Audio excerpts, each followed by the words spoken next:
Good evening. I'm Nisa Petrilli. I'm Jay Kaplan. I'm Steve Ferguson. And I'm Anthony Strait. And this is On the Sports Lines for January 16th, 2020.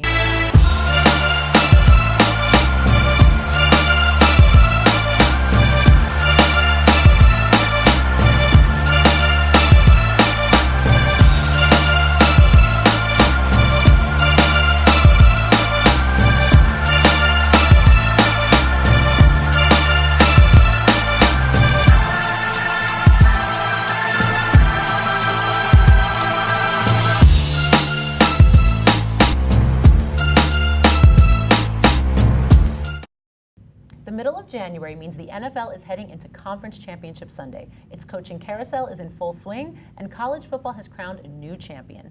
Tonight, we'll welcome back an old friend and get his take on the new Giants head coach, preview the AFC and NFC title games, and give you the last word on the college football playoff title game. All that plus a roundtable conversation on the penalties given to the Astros in the wake of the sign-stealing investigation. As always, you can find us on social media, follow us on Twitter at OnTheSportsLines, and like us on Facebook at facebook.com/OnTheSportsLines.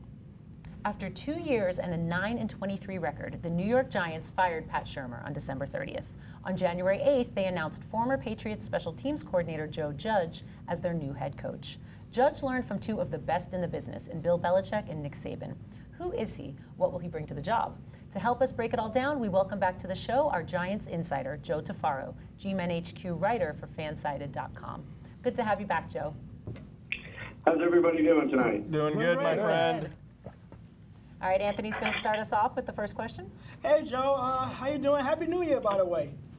Happy New Year, Anthony. All right, my question to you is, Joe Judge is not exactly a household name. How exactly did he get the head coaching job of the New York Giants? Well, I think there's a lot more that goes on behind the scenes than people realize. John Mara said it in the press conference that, they noticed when these coaches move around. They knew when he left Saban's program that he wound up on Belichick's staff, and that's not an easy thing to do. And then he stayed there for 7 years. So I think the misnomer here is people hear special teams coach or assistant wide receivers coach, and they think that, titles mean something to Bill Belichick. The fact that he was in that building for 7 years on that sideline and brought up by Bill, and the same way Belichick was mentored by Parcells, where he sits him in different meetings, says, why don't you come over and watch the defense for a while? Let me talk to you about what it's like to be a head coach. He imparts all this wisdom over this time. And so I think a lot of people, it came out of left field because they didn't do any of their own research. When the Giants fired Pat Shurmur, they put out a list of who they were going to interview. And his name was on there. And it always amazes me that these guys that do sports for a living didn't take 10 minutes to look him up and figure out who he was and what he's done. And, obviously everything was centered around the hot names, right? The rules and all the other guys that are out there that you hear all the time. In the old days, you used to be Gruden and Cower and this guy. Yep. It's kind of just retread names that everybody comes up with, and they just like to put it out there. Say, oh, this would be the great guy. Matt Rule, he said it was his dream job. Well, we didn't say he was our dream coach. So just as he announced that it was his dream job, doesn't mean he was coming here. And the way the whole thing went down, I think we're all very happy that he didn't get the job. Yeah. His dream job was actually $70 million. It wasn't the New York Giants. It was whoever was going to pay him the most. Right. The fact that he asked if we would pay him those years and that amount of money before he came for the interview, said pretty much everything you needed to know about the guy. So I'm excited about the pick. I think the guy is an experienced guy who's a teacher and who's learned from the best. So, let's see where it goes from here. Stephen D., you're up next. Yeah, Joe, it's Steve Ferguson. How are you? Good, Steve. How you doing? Good, thank you. My question to you is, what will he bring to the team that may have been missing or lacking under Shurmur? Well, I think there's a real leadership part here that, again, you saw it in his press conference. And we don't know that much about Joe, but you saw in his press conference, he's a leader. He's got a presence in the room. he's going to build the complete team. He's not a scheme guy. He didn't come over to just run the offense. He didn't come over just to run the defense. So he's going to build this overall accountability. I think Pat was actually very good at getting guys to play for him because the Giants certainly didn't quit on him last year at all at any point in the season. Nope. But they were making the same mistakes every week, and especially on defense. And it seems that, again, he had a scheme that he goes by. He's a West Coast guy. In the West Coast offense, when it's 3rd and 3, you take the running back and you split them out wide. Well, maybe not if it's Saquon Barkley, you don't do that. So to be married to a scheme, no matter who your players are and no matter what's happening, that seems to be where the breakdown was. And then again, his defensive coach didn't have the players to do what he could do that he did in Arizona. And he didn't seem to be able to teach these guys how to adjust, how to do different things. Because again, if you watch the games, they made the same mistakes over and over again. Yeah. So I think an overall accountability, a real leadership, and the fact that he's going to build a complete team without having his head stuck in the play sheet every week is going to make a big difference. Yeah, I would happen to agree with that, Joe. So, we know that Judge is not a play caller. So his coordinators are going to be the ones doing the bulk of the game planning and the game day game calling. So, I think it's important and potentially crucial, especially on offense, that these coordinator jobs are filled by guys with experience in game planning and play calling. What's your take on that? Yeah, I agree with you 1,000%, Jay, as usual. But again, he laid out what he likes, which is teachers. He doesn't want a guy that's going to walk in with a playbook and say, this is what we're doing. And here it is, figure it out. This is what we call here. This is what we do here. He wants guys who can take everybody, tell them where they're supposed to be, explain the purpose for what they're doing, make people versatile, make people interchangeable. He picked his defensive coordinator already. They didn't announce it yet, but Patrick Graham is going to come up from Miami. From Miami, but he was with the Patriots before, and they worked together with the Patriots. Right. And they talked to a lot of the players down in Miami, and they said, this guy is completely in on everything. He's there 18 hours a day. He sits with people and gets to know them. He gets to know what makes them tick. He's a teacher. He's a person who can take you aside and show you the right way to do things. But also, he gave them a little bit of leeway to check out of things, to see things for themselves, and understand what they may have to adjust to, even on every play. Right. And also, not a scheme guy, Jay. Same thing. Right. They said, "What did you run?" And they said, "Well, yeah, he ran a bunch of things. We've been in 3-4, we've been in 4-3, we've been in 6-2, we've been in anything you can imagine. We can do that's going to attack the weaknesses of the other team." So what about on the offensive side, Joe? I mean, if on the other side, they're talking to Jason Garrett, which I wouldn't hate. I wouldn't either. He was with the Giants for 4 years. I knew his sister when I lived in Aspen, very good family. They're talking to maybe about Bill Callahan coming back, running the offensive line. Get a guy that, again, builds a team from the offensive line to the running back through the quarterback, and get somebody, again, who can teach the concept of what they're doing. Bring Daniel Jones along as he comes. Yep. I've heard Jay Gruden. I've heard a couple of different names. Yep, I heard that too. So, they may even keep Shula because they said, we want to really keep a lot of continuity for Daniel Jones. Yeah, that wouldn't be bad either.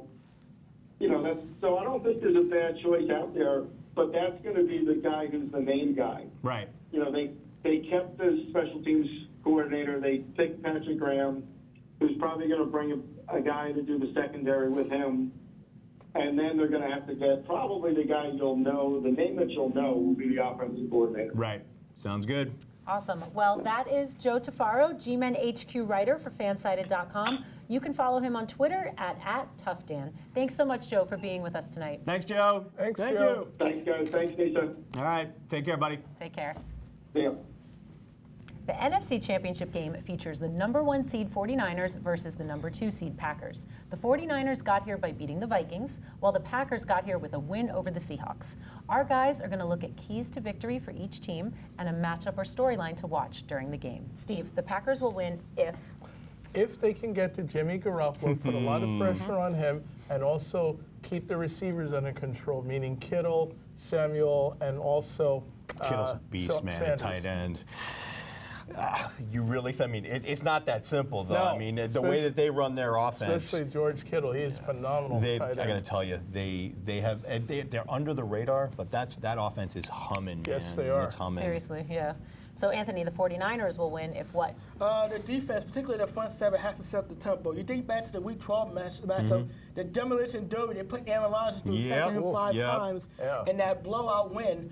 Then you think about the last week against Minnesota, Devin Cook, 18 yards and just 9 carries. They got 5 sacks. They're healthy again. They got Eric Armstead back, D4 back. That front seven is very good, but when they're really good, they allow the secondary to be a little more aggressive. They have to set the tempo and be able to establish the dominance at the line of scrimmage the same way they were able to take away Kirk Cousins and his offense last week. Yep. Jay, what's the storyline or matchup to watch? You know what? I'm going with Green Bay wide receiver Devontae Adams matching up against San Francisco cornerback Richard Sherman. I mean, come on, who does not want to see a game-breaking wide receiver matched up against a Tier 1 shutdown corner in a conference title game? I mean, come on. I mean, Adams, 8 catches on 11 targets for a Packers playoff record, 160 yards and 2 scores, 1 for 20, 1 for 40. He and Rodgers just shredded the Seahawks secondary. I mean, and Sherman, come on, the dude still terrifies quarterbacks. Yeah, I mean, Kirk Cousins would only throw the ball 3 times in his general direction. The result, 1 incompletion, 1 reception for 9 yards, and a pick. So, and then plenty of post-game talking by Sherman because the man can't not talk, about how he is still the best cornerback in the game and no one else is doing it better. I mean, just remember, guys, and this is interesting, both conference title games are rematches from the regular season. These guys met in Week 12, San Francisco.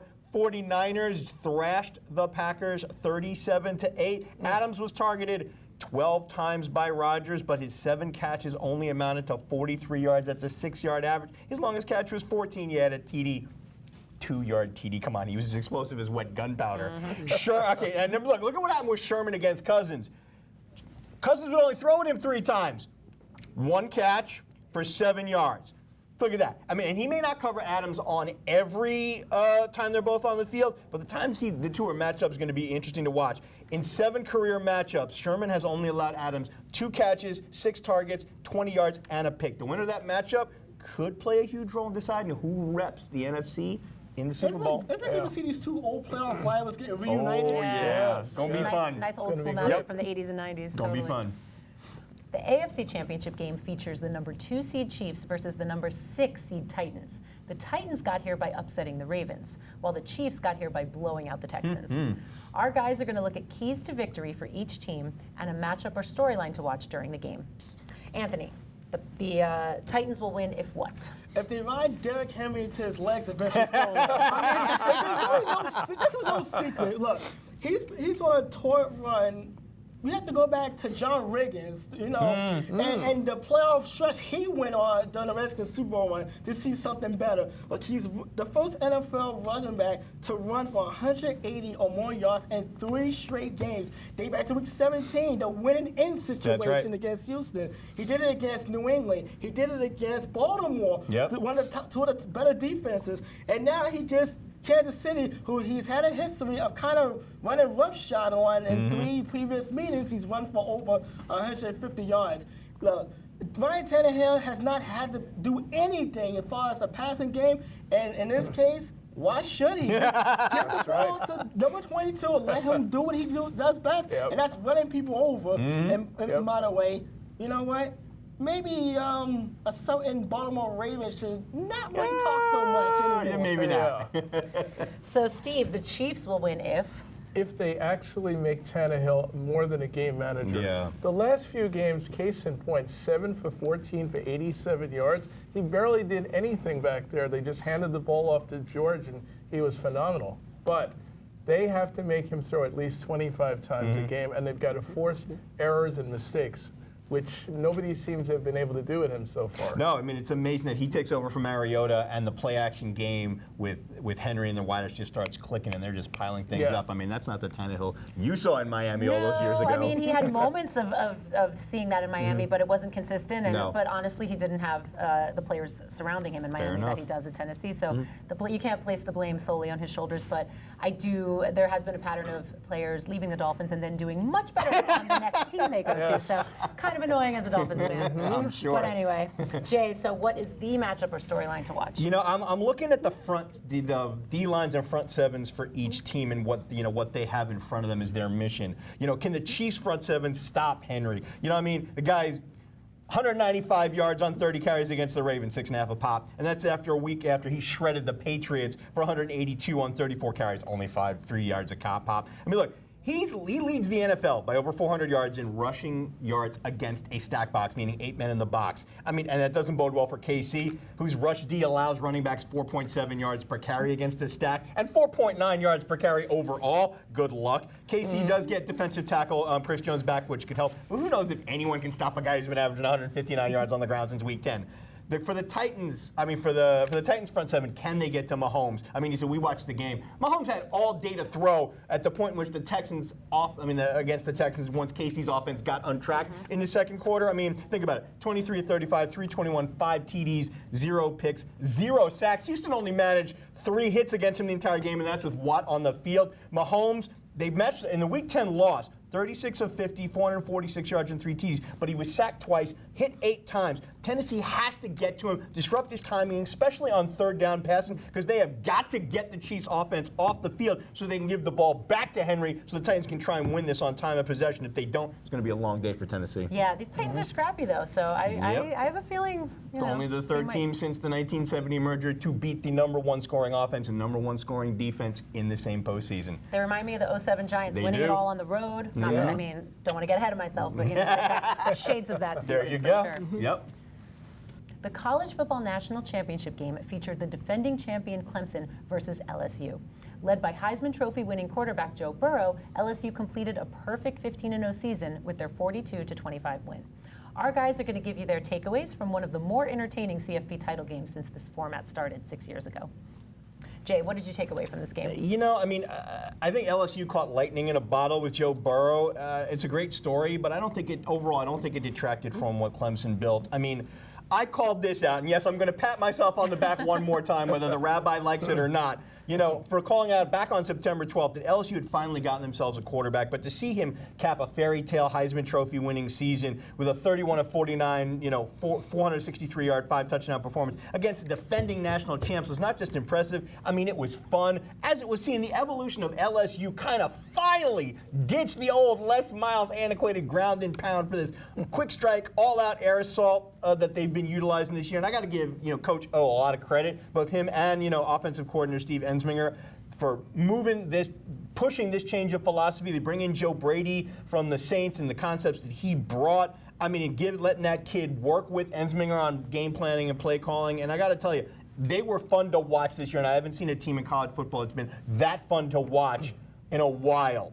And as tough as this loss is going to be for Clemson snapping that 29-game winning streak, it doesn't detract from what they've built. Like I said, later haters love to talk about the fact they only rack up wins against weak ACC opponents. But think about this: every year since this format started, they have gone toe-to-toe against the giants of college football, and they have slain the Giants as much as they have been slain by them. It's a runaway freight train in LSU they're into this year, but they'll be back because honestly, they've become as much of a giant as the one they've slain. They're not going away. They're going to be back in the playoffs next year. Without a doubt. For sure. Steve? Yeah, for me, it's Joe Burrow. Yeah. I mean, this guy is phenomenal. He makes every throw, every pass exceptionally accurate. And you guys may remember a quarterback in the mid to late 70s named Kenny Anderson, who played for the Cincinnati Bengals. And that's probably where Joe Burrow is going to wind up if he's picked first in the draft. Probably. He is an incredibly talented quarterback. It seems like nothing phases him, nothing ruffles him at all. And I think the NFL is going to be very surprised how quickly he learns the defenses and his own offense. Yeah, I want that great story to continue. Yes, so do I. Ant? Let's talk about great stories. How about Ed Orgeron? Yeah, I feel like Coach this was definitely a sweet redemption. You think about he's a Louisiana native. Kind of has ups and downs as a college student, as a player. Ole Miss certainly didn't work out. And then you think USC about didn't work out. USC should have stayed. Didn't work out. He goes to LSU, and you think about the coaches he beat this year. Yeah. The Dabo Sweetneys, the Nick Sabans, Yeah. Tom Herman, Kirby Smart, Lincoln Riley. You talk about fun to watch.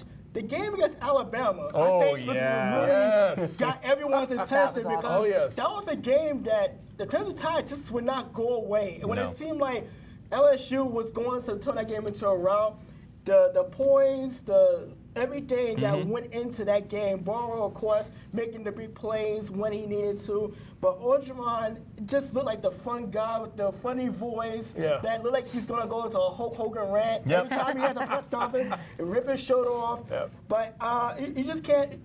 I couldn't think of a guy that you just couldn't help be happy for when you look at. He's a relatable coach. Yeah. A guy who literally had his ups and downs, got something that most people don't get, a second opportunity. Yeah. And he finally took advantage of it, and just everything fell into place. Yep. And he gets to celebrate a national championship. Yep. Steve and I are still pissed he didn't get the USC job. Absolutely. Major League Baseball has completed its investigation into the Houston Astros electronically stealing signs through the 2017 World Series and into the 2018 regular season. And Commissioner Rob Manfred has handed down unprecedented penalties. 1-year suspensions for manager A.J. Hinch and GM Jeff Luhnow, who were promptly fired. Forfeiture of first and second round picks in the 2020 and 2021 drafts. A $5 million fine, the max allowed. And former assistant GM Brandon Taubman was put on MLB's ineligible list. Steve, does the punishment fit the crime? Absolutely. And you guys remember, I think 3 out of the 4 people on this show had said there was no way Manfred was going to do anything. I was the one You were person, the one, I'll yeah. pat myself in the back for one of the rare times and tell you, yes, I love what he did with this team, and absolutely they deserve to be punished as much as they can be, and I think they have been. And I think that basically it's a situation where after this, I don't think you'll see another team do anything close to what this team did. No, I got to agree with you. You guys remember, I was the skeptic. When we first talked about this, I did not think that Manfred, who essentially works for the owners, would want to deal with what could be potentially be a scandal that would be widespread across the game and give it as black an eye as PEDs, or as Jason Stark said, the Black Sox scandal of 1919. Especially since, if you guys remember, back when they busted the Red Sox and the Yankees for conduct related to sign stealing in 2017, he was pretty light on the, he didn't come down with a hammer against those guys. So I was pleasantly surprised that he used a sledgehammer and not a scalpel against the Astros. And I spoke with Jason Stark this morning, after these penalties were handed down, and he believes they were significant and an important message to send to everyone in the sport. And it's telling to me that the Red Sox parted ways with Joey Cora even before the MLB's investigation into the Red Sox sign stealing in 2018 was complete, solely on the basis of how involved Cora was and how much of, he was the architect in some ways of what went down in Houston while he was there as their bench coach. And I got to tell you, I don't think it bodes well for the penalties that are going to come down to the Red Sox, because they're going to be a repeat offender. Look, everybody talks about, none of the players were disciplined, but Manfred said he didn't think the investigation provided enough a degree of certainty on every player who could be held accountable or their degree of, culpability. The only one named? Carlos Beltran. Carlo, that's right, guys, Yes. who is now the former Mets manager as they parted That's ways. I gotta say, I'm not surprised that you guys are the Met fans, but I'm not surprised that an organization as image conscious as the Mets parted ways with Beltran, because how do you keep a manager whose own accountability is called into question? I said, it's just one more chapter. I don't think this story is anywhere close to being over. The one thing, all y'all haters who are like, they need to take banners away and take hardware away. This is Major League Baseball. This is not the NCAA, not how they roll. They don't unmake history. You know what? My opinion, though, they had to send a message. I mean, Yep. this is absolutely about the integrity of the game. The same way we talked about the steroid era, the Black Sox scandal. They had to protect the integrity of the game here. I mean, sign stealing is not illegal, but you can't use video equipment to record signals. And you know what I feel bad for? I feel bad for Astro fans. Because they had a chance to finally see the team win a first championship, and now it's tainted. It's tainted because of this. I mean, and for the Yankee fans out there, I gotta remind you, you scored 3 runs in 4 road games. No, you did not get cheated out of winning the ALCS. No, you did not. I'm sorry, CeCe Sabathia, okay? But look, I just look at it like this: is that I was one of the people who didn't think they would come down hard on the Astros, but this is. We talk about Adam Silver, where he had to deal with Donald Sterling and that mess. Yep. This was Rob Manfred's moment His platform. in the integrity of the game Yeah. that he had to do something significant, and this is it. And we saw what the Mets did with Carlos Beltran. And look, I think it's the right thing to do. Yeah. You can't have that cloud going on over the team's head. The Mets don't need help with bad press. We know that. No. We've had But in enough this of that. case, you can't have that going into spring training and having No. the players having to Constantly answer that. questions Yeah. Exactly. about something that they had nothing to do with. Right. So the Mets had to do the right thing. Like I said, this is more to come, and I really think players need to tread lightly because we don't know. Plenty of teams could be doing something, and it might come to light later on. As I said, tread very lightly about What you say. what you say, Yep. and what you put out there as And far what as you do. vilifying someone. I agree. I'm glad the punishment was as severe as well. I think it was the right thing to do. Yeah. Well, and that's our show. For Jay Kaplan, Steve Ferguson, and Anthony Strait, I'm Nisa Petrilli. Thanks for spending part of your evening with us. We'll see you on January 30th for the On the Sports Lines Super Bowl 54 special. Remember, if you want to see this show again or catch up on any of the ones you might have missed, check us out at youtube.com/onthesportslines. Good night, everyone. Good night, everybody. Good night, everyone.